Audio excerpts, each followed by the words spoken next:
Boom! Back to Bloodborne. Oh yeah, it's gonna be real fun this time. Really looking forward to it. Yeah. I've progressed quite a bit. As you would have seen, I took out a few of the early game bosses and Chalice dungeons in my shorts clip. And in this video, we're going to have a lot of fun. I start off by showing you how I took out the old hunter in Yharnam. We are currently getting a nice view of old Yharnam from the place where he used to be. And then at the 3-minute 46-second mark, we've got a pretty interesting segment where I use that famous Blade of Mercy weapon and test how good it is versus an aggressive crowd without parrying. And after we get through those segments, we show you how I briefly explored Oedon Chapel and a couple of other areas. And then I also show you some boss fights, after briefly showing the fight with Darkbeast Paarl.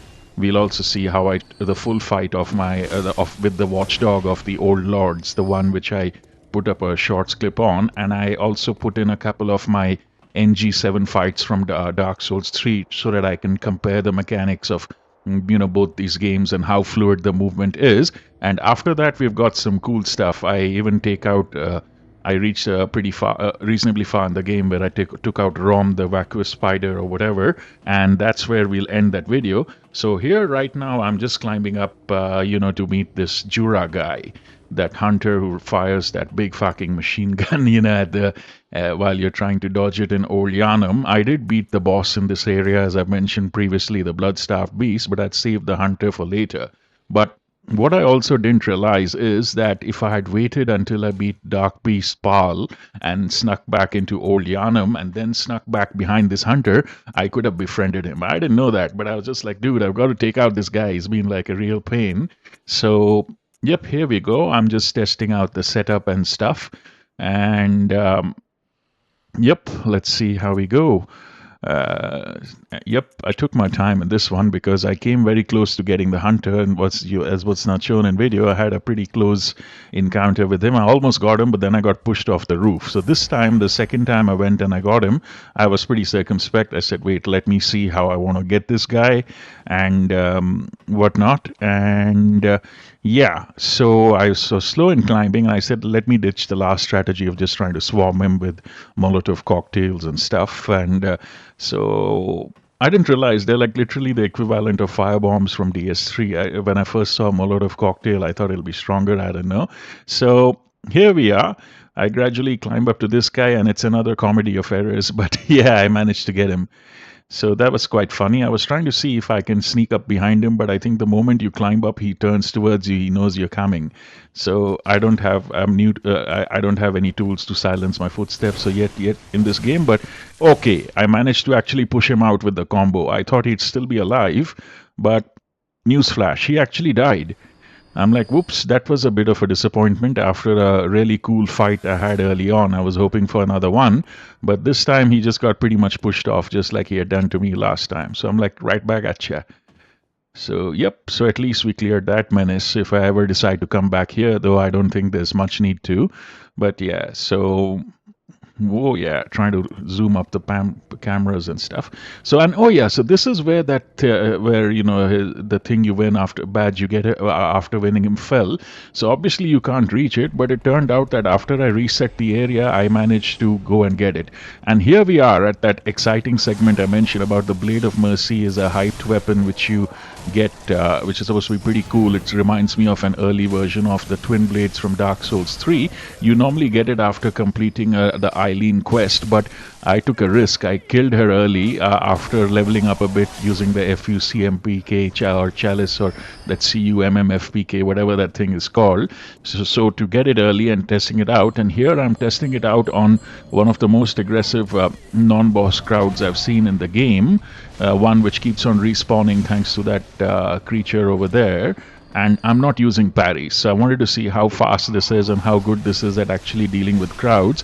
I found it was a bit mid against the late game bosses, though I know people really shred bosses with this, but I've got around 50 skill or dex, but maybe I haven't put too much in the arcane because this is purely a dex, and it's got a skill on dex and C on arcane. So maybe I need to put up the arcane a bit more, but it's not bad at crowd control, though it took me a couple of attempts, though there were 1 or 2 attempts where I actually died here. But it's pretty good even at crowd control and stuff, because I wanted to see if it's like as fast as the Dex weapons in DS3s. Instead of using a saw or a cleaver and a gun to parry, can I use this to clear out crowds? So encouraging, but yeah, could do some work, but yeah, it's not bad at all. So that was pretty good. So because I still prefer using the axe in boss fights, and as I progress towards the end, I hope to win that Ludwig's weapon or some cooler weapons and stuff. Or I'm sorry, is it Ludwig or Ludwig? But yeah, so but yeah, anyway, but I think the Blade of Mercy is a pretty cool weapon, and I kind of yeah, enjoyed using it as well. And I nearly beat Shadows of Yharnam with it, but eventually I had to go back to the axe to beat them comfortably. So yeah, maybe that's just me getting used to the controller or something. But yeah, so yeah, that was pretty cool and nice visuals, by the way.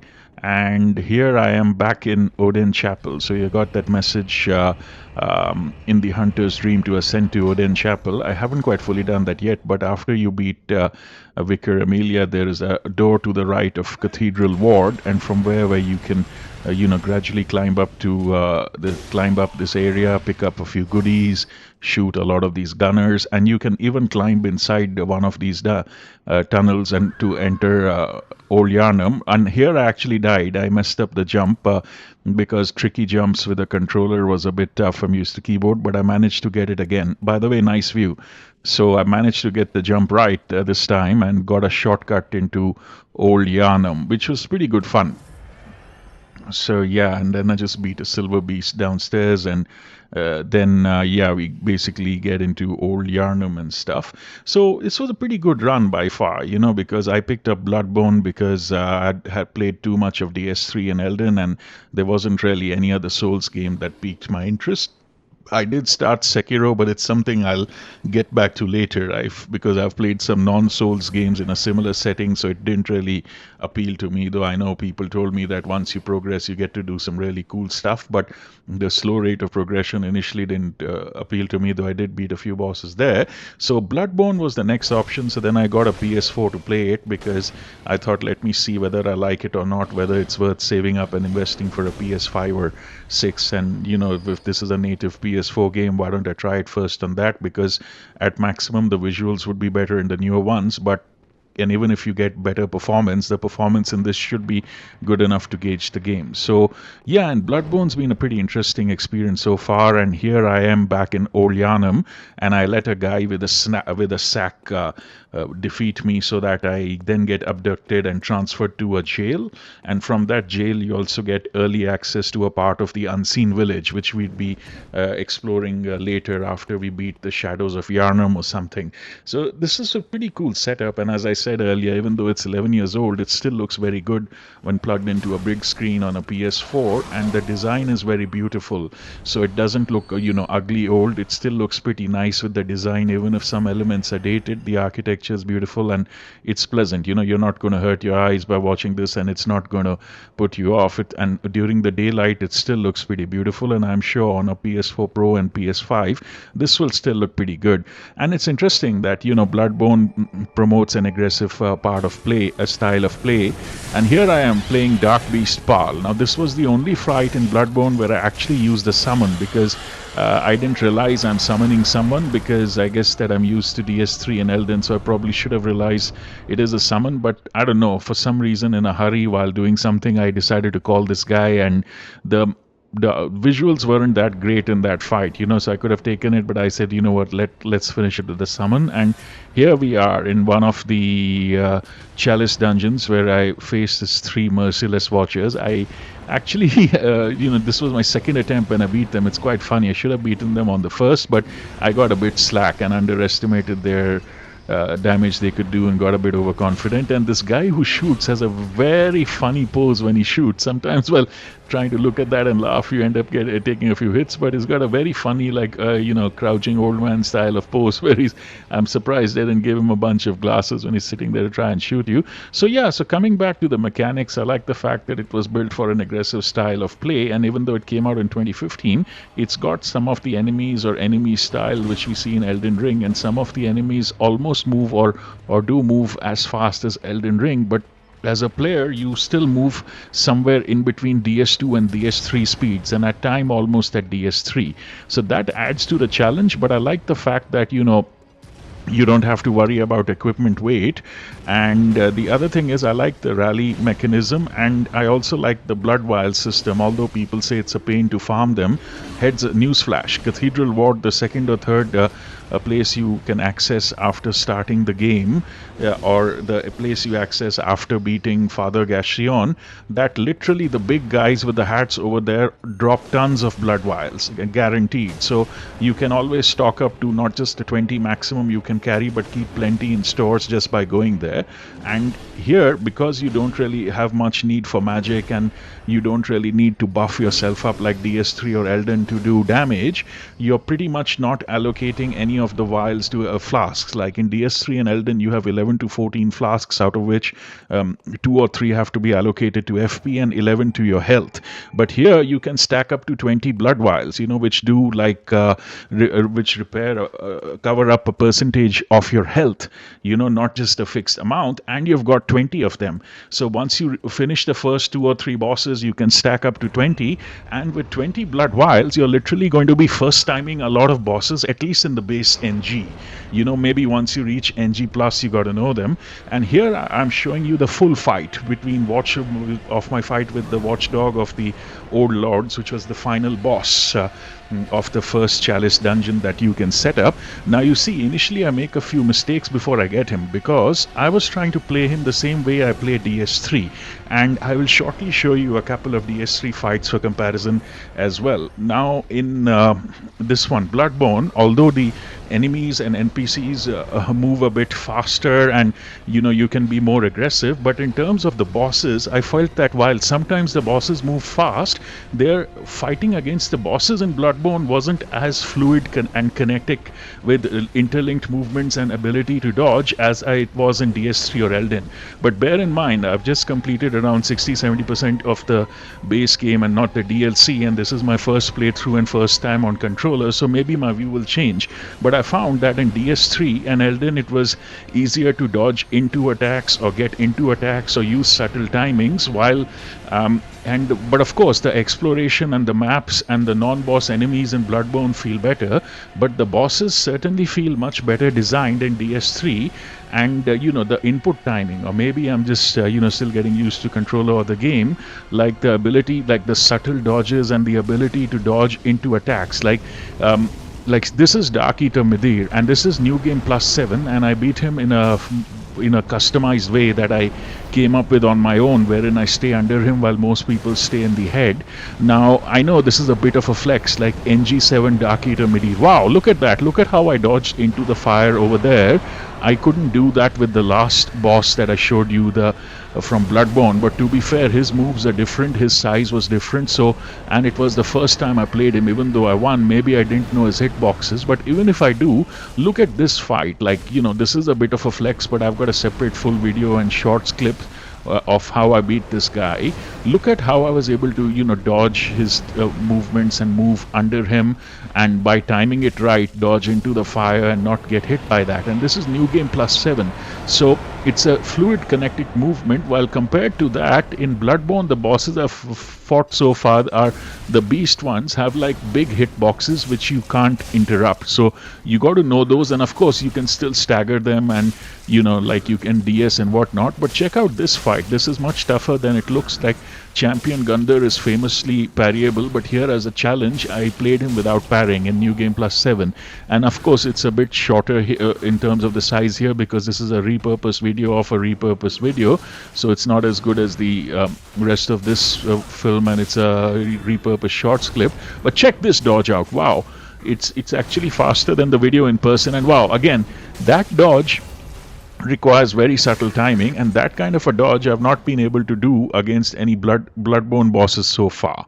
So I think, but of course that as I said, Oh wow, and here we are. I'm about to face Amygdala, and that poison swamp that you have to cross to get Amygdala was a bitch. And luckily, I activated this lift and I made sure that I send it back in case I die. But I beat Amygdala on the second attempt. So what I found is that in summary, that that in the Bloodborne bosses so far had like fixed hitboxes, and you could still stagger them and dodge around them, but you had lesser maneuverability. And once you know them, you can, of course, there are people who have no hit Bloodborne bosses and dodge them pretty smoothly. And even if I get a PS which runs faster or whatnot, but basic point was that in DS3, while the exploration, the maps and the non-bosses enemies weren't that good, but fighting bosses felt a bit more fluid, dynamic and interlinked, with almost dancing like synchronized movements and whatnot, wherein you could dodge to the left, right, front or back depending upon how well you time it. And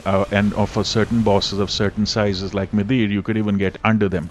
But in Bloodborne, as I said, that of course there were those hitboxes and techniques you had to overcome. And this is my second fight against Amygdala.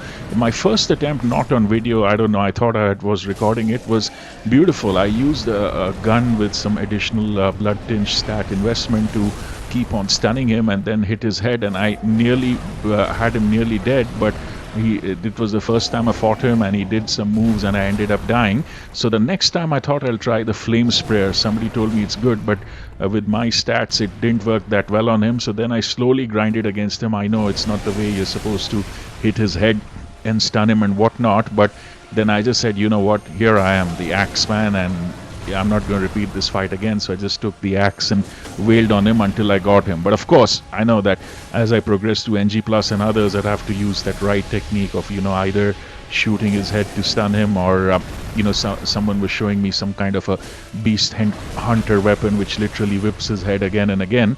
So I'll have to use those kind of techniques in NG+. But here I just said that, you know what, I finished it, which is, I was pretty pumped because just a couple of days ago I barely had any stats to do damage in this fight, and it took me ages to cross that poison swamp. So luckily I managed to level up through that famous Chalice, and this is a quick recce of what all areas I've uncovered so far. There are a few more compared to when I captured this video. So yeah, so that's pretty interesting. And yeah, sorry about that flex. I know that Dark Souls 3 is in Bloodborne, but I have like these full videos of how I beat Dark Eater Midir with my own method, which worked from NG1 to NG7, and I even have shorts, clips and videos, but for some reason those videos weren't as well received as my Bloodborne video. So this time when I was comparing the boss mechanics of Bloodborne versus this so far, bear in mind I haven't done the DLC and I've just beaten Rom. As I'll show you, I still have to beat the final few bosses, the one German, I still have to reach them and still have to do the DLC. And here we are, this is my fight against Rom. I managed to second time it. The first time again I had accidentally called a summon and that actually made it cluttered and I died. But this time I fought him on my own. So I hadn't looked up this boss fight. I didn't know his moves. I just played it by the ear. I knew he had spiders. So I thought, what if I try to avoid the spiders and hit this guy? Initially when I did that and hit his head, it didn't do much. But then when I hit his side, it took out a big chunk of damage. So that was my strategy for this fight, that I basically tried to avoid any of his explosions and tried to avoid the small spiders instead of getting hit by them or trying to hit them and then getting spammed by his explosions. And I was just trying to maneuver to when I could get a hit on this big guy's sides and take him out. So that was the first time I did it. But normally what I do is after I finish off a boss fight in my first run, then I go read up the boss lore, the techniques, how people play him, you're supposed to play him and whatnot. And then when I come to the NG+, that's when I try to use whatever is the right technique, because sometimes in the base game you may initially struggle until you level up to a certain point. Like I struggled to the against the initial bosses to the point that I thought that can I actually play this game, even though I've beaten the other games at NG7 and all. But then once you cross a point, it's and reach a certain level, it's reasonably easy in FromSoft games, although you may end up having a few deaths and having to repeat a few fights. But once you reach a certain point, you'll be confident that you you can reasonably finish the game, and each player is different. Some people may find certain game bosses easy, some people may find other late game bosses easy, or some people may find tough bosses easy but easy bosses tough. But on the whole,